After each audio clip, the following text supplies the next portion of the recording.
গ্রামটার নাম নিমডাঙ্গা। মানচিত্রে খুঁজলে পাবে না, কাগজে কলমে নেই।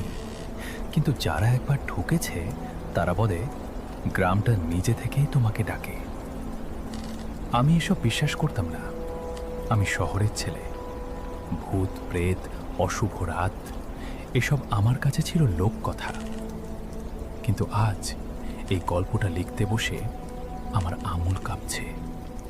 কারণ আমি জানি, যা দেখেছি তা যদি না লিখি তাহলে হয়তো আমি নিজেই হারিয়ে যাব। গ্রামে আসা নিমডাঙ্গায় আসতে হয় একটা মাত্র রাস্তা দিয়ে। এক পাশে শুকনো ধান ক্ষেত, আরেক পাশে কাদা মাটিতে ডুবে থাকা জলাভূমি। বাস ড্রাইভার আমাকে নামিয়ে দিয়ে বলেছিল, এখানেই শেষ, এরপরে গেলে পায়ে হেঁটে যেতে হবে। আমি জিজ্ঞেস করেছিলাম, আর বাস যায় না কেন? ড্রাইভার আয়নায় তাকিয়েছিল। তার চোখে অদ্ভুত একটা ভয়।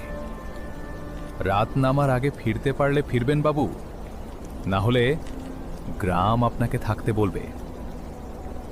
বাস চলে গেল। ধুলো ধীরে ধীরে বসে এলো, আর চারপাশে নেমে এলো এমন এক নীরব গ্রামের প্রথম দৃশ্য যেটা কানে বাজে। গ্রামে ঢুকতেই বুঝলাম এটা সাধারণ গ্রাম নয়। ঘরগুলো খুব কাছাকাছি, কিন্তু কোথাও মানুষ নেই। দরজাগুলো খোলা, তবু ভেতরে কেউ থাকে না। এই অনুভূতিটা অস্বস্তিকর। আমি প্রথম যাকে দেখলাম সে একটা বুড়ো লোক। সে রাস্তার ধারে বসেছিল, হাতের মধ্যে একটা লাঠি, চোখ দুটো একদম ফাঁকা।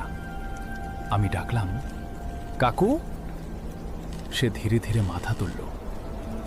শেষ ঘরে যাস না, এইটুকু বলেই সে আবার নিচের দিকে তাকিয়ে রইল।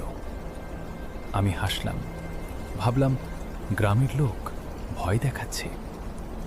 আমি তখনও জানতাম না শেষ ঘর মানে কি। শেষ ঘর গ্রামের একেবারে শেষে সবচেয়ে পুরনো ভাঙা ঘরটা, ওটাই শেষ ঘর।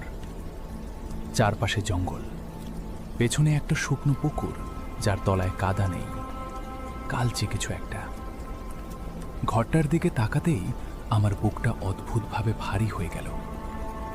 দরজার উপরে ঝুলছে একটা মরচে ধরা তালা, কিন্তু দরজা খোলা। আমি ভিতরে ঢুকলাম। ঘরের ভেতরে ঢুকেই একটা জিনিস টের পেলাম। এই ঘরে সময় থেমে আছে। মেঝেতে ধুলো নেই, মাকড়সার জাল নেই, কিন্তু ঘরটা পরিত্যক্ত। একটা খাট, একটা